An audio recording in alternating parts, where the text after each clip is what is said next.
Ikki chiziq. Qo'limdagi testga qarab dunyo ko'zimga qorong'u bo'lib ketdi. Bu bola erimdan emasdi. Chunki erim 1 yildan beri Rossiyada begona ayolning qo'ynida. Bu bola o'z qaynimdan, erimning o'z ukasidan edi. O'sha kuni qaynona-qaynotam dam olishga ketganda hovlida yolg'iz qolganimizda shayton bizni yo'ldan urdimi yoki tashnalik. Erimning xiyonatini eshitib qasos olishni istagandim, lekin o'zimni olovga tashladim. Endi nima bo'ladi? Qornimdagi bu gunohsiz gunohni qanday yashiraman? Bu mening iqrorim. Mening ismim Sarvinoz. Yoshim 34 ta. Oyna oldiga kelib o'zimga qarasam, hali husnim joyida, ko'zlarimda o't bor, lekin qalbim ming bo'lakka bo'lingan. Turmushga chiqqanimda men ham hamma qizlar kabi oppoq orzular bilan ostonadan xatlagandim. Baxtli bo'laman, suyukli yor bo'laman degandim. Lekin taqdirning peshonamga yozgani boshqacha ekan. Erim. U yomon odam emasdi, balki ichkilik uni shunday qildi. U ko'p ichardi. Har kuni uyga gandiraklab kelishlar, sababsiz janjallar, kaltaklar. Mening yoshligim qo'rquv va ko'z yoshlar orasida o'tdi. Uyimizda halovat yo'q edi. Bolalarim otasining qadami tovushini eshitsa, burchakka qisilib oladigan bo'lib qolishgandi. Oxiri erimdan ko'nglim butunlay qoldi. Ayol kishi hamma narsaga chidash mumkin, lekin xo'rlikka emas. Qaynotam va qaynonam bilan bir hovlida yashardik. Ular yaxshi insonlar, lekin o'g'illariga gaplari o'tmasdi. Kunlarning birida janjallardan bezor bo'lib, erim Rossiyaga ketaman, pul topaman, odam bo'laman deb qoldi.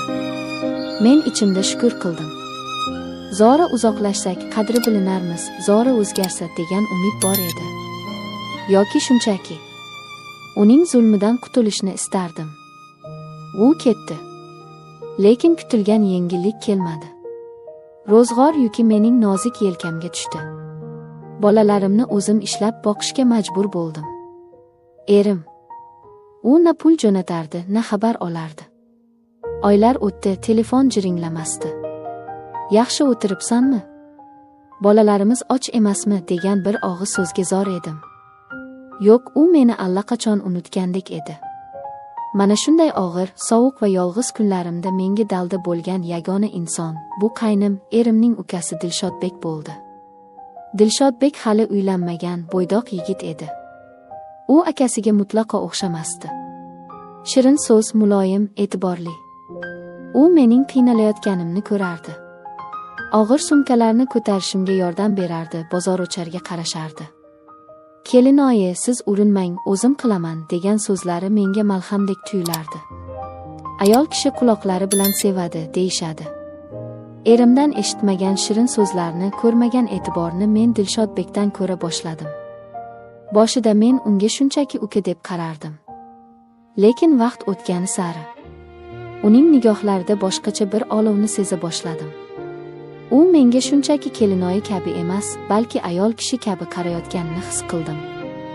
Va tan olaman, bu e'tibor menga yoqa boshladi. Chunki men 1 yildan beri erimning diydorini ko'rmagan, mehriga zor, yolg'iz ayol edim. Kunlarning birida Dilshodbek oshxonada yonimga keldi. Kelinoyi, zerikmayapsizmi dedi u ko'zlarimga tikilib. Bu savol oddiy emasdi. Unda yolg'izsiz, qiynalyapsiz, men buni bilaman degan ma'no bor edi.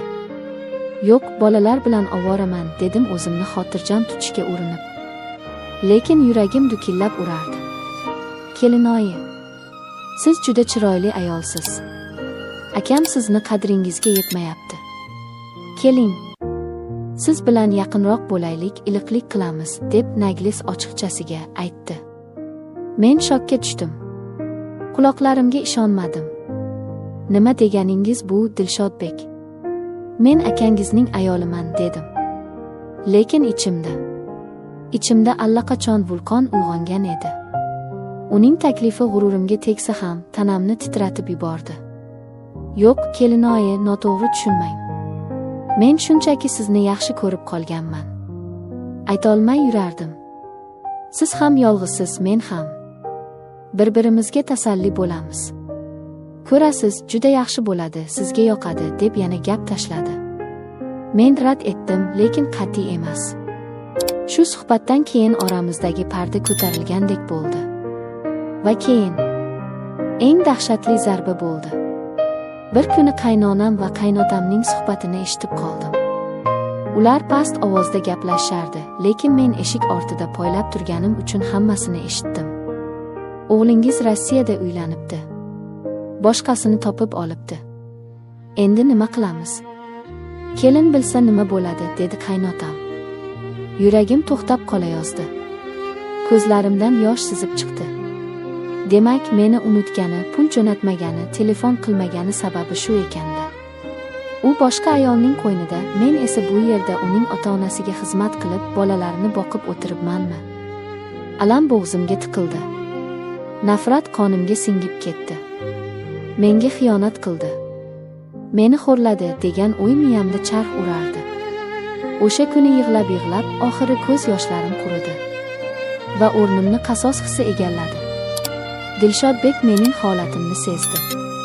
U har kuni menga kaboblar, somsalar olib kelardi.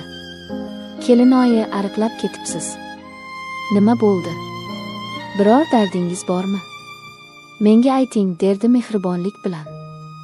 Men unga erimning xiyonatini aytmadim, lekin ichimda qaror qildim. Sen menga xiyonat qildingmi? Men ham sendan qasos olaman. Men ham baxtli bo'lishga haqliman.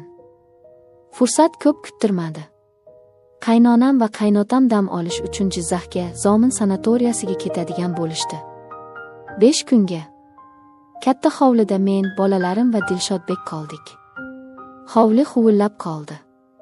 Lekin havoda qandaydir elektr toki bor edi. Dilshodbekning nigohlari endi yashirinmasdi. U o'ljasini poylayotgan ovchidek edi, men o'z oyog'im bilan tuzoqqa borayotgan edim. Kechki payt hovlini supurayotgandim. Quyosh botayotgan, atrof nimqorong'u edi. To'satdan orqamdan issiq tafni his qildim. Dilshodbek kelib meni belimdan mahkam quchoqladi. Men cho'chib tushdim, lekin qochmadim. Kelinoyi, dedi u bo'ynimga yuzini bosib. Menga bir kunlik vaqtingizni baxshida eting. Sizni shu qadar sog'inganmanki. Sizni shunday baxtli qilayki, butun umr esingizdan chiqmasin. Sizni yoqtirib qolganman. Uning qaynoq lablari bo'ynimni kuydirardi. Uning qo'llari vujudimni erkalardi. Men shokda edim. Lekin o'zimga ham bu shunday yoqib ketdiki. 1 yillik yolg'izlik, erimning xiyonati alami, ayollik ehtiyoji, hammasi birlashib aqlimni o'chirib qo'ydi. Men erkak kishining mehriga, kuchiga shu qadar tashna edimki, qarshilik qilishga kuchim yetmadi. U meni quchoqlab oldi, qo'yib yuborgisi kelmasdi. Ko'ksimdan, nozik joylarimdan eza boshladi. Og'zimdan beixtiyor "oh" degan nido chiqib ketdi. Bu ovoz uni battar junbishga keltirdi. Meni dast ko'tarib oldida to'g'ri yotoqxonaga olib kirib ketdi. Yotoqqa yotqizganda biroz hushimga kelgandek bo'ldim. Nima qilyapsiz, Dilshodbek? Bu gunoh-ku, dedim zaif ovozda. Hozir ko'rasiz, kelinoyi. Gunoh emas, bu rohat bo'ladi, dedi u ko'zlari yonib. U kiyimlarini yechdi. Qarshimda yosh, baquvvat, menga mushtoq erkak turardi. Erimning ichkilikdan sarg'aygan yuzi qayerda-yu, buning g'ayrati qayerda? U menga yopishib ketdi. Men ham qarshilik qilmadim.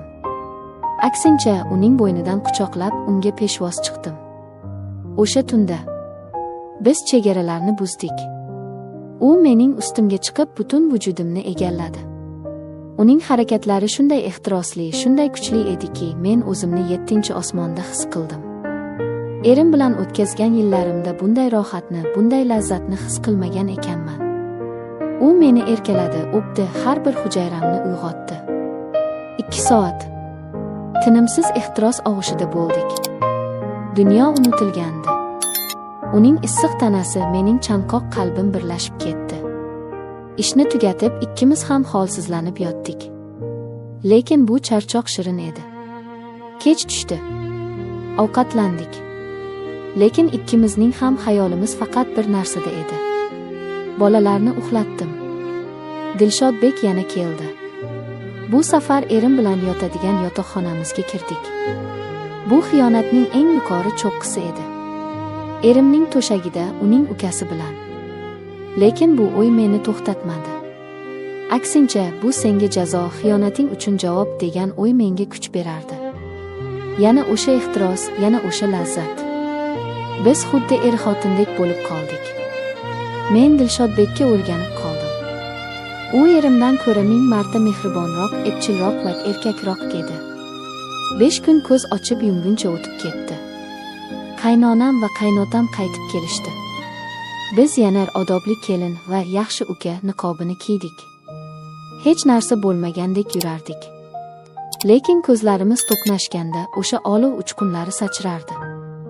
Endi kunduzi birga bo'lishning iloji yo'q edi. Lekin tanamiz talab qilardi. Biz kelishib oldik. Kelinoyi, yarim kechasi tashqariga chiqsangiz men bilaman. Keyin xonangizga kiraman, dedi Dilshodbek pichirlab. Xo'p, dedim men. Yarim kechasi hamma uyquga ketganda men sekingina hovliga hojatxona bahonasida chiqardim. Bu Dilshodbek uchun signal edi. Men qaytib xonamga kirardim, eshikni qiya qoldirardim. Orqamdan sharpadek Dilshodbek kirardi. Qaynotam va qaynonam devor orqasida uxlab yotgan paytda biz tonggacha bir-birimizdan qonmasdik. Bu xavf, bu qo'rquv bizning ehtirosimizni yanada kuchaytirardi. Taqiqlangan meva shirin bo'ladi deyishgani rost ekan. Men o'zimni to'xtata olmasdim. Har kecha uni kutardim. Uning quchog'ida men o'zimni ayoldek kerakli va sevimli his qilardim. Erimning xiyonati endi menga unchalik og'ir botmasdi, chunki men o'z taskinimni topgandim. Lekin har qanday lazzatning to'lovi bo'ladi. Oradan 1-2 oy o'tdi. Menda o'zgarishlar boshlandi. Ko'nglim aynir, boshim aylanardi. Avvaliga yegan ovqatimdandir deb o'yladim. Lekin belgilar ko'payaverdi. Yuragimga g'ulg'ula tushdi. Dorixonadan olib kelib tekshirdim. 2 chiziq. Homiladorman. Oyoqlarimdan jon chiqib ketdi. Erim 1 yildan beri yo'q. Bu bola Dilshodbekdan. Qaynimdan endi nima qilaman?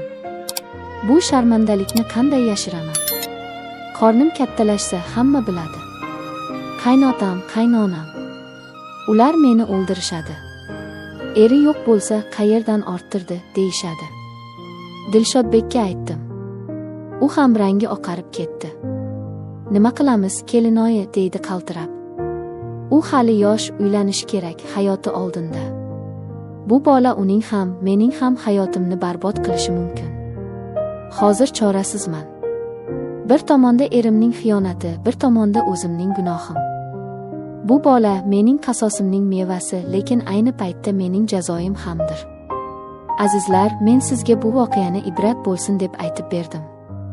Erimning xiyonati meni sindirdi, lekin men noto'g'ri yo'ldan taskin izladim. Ayol kishining sabri tugasa, u har qanday ishga qo'l urishi mumkin ekan.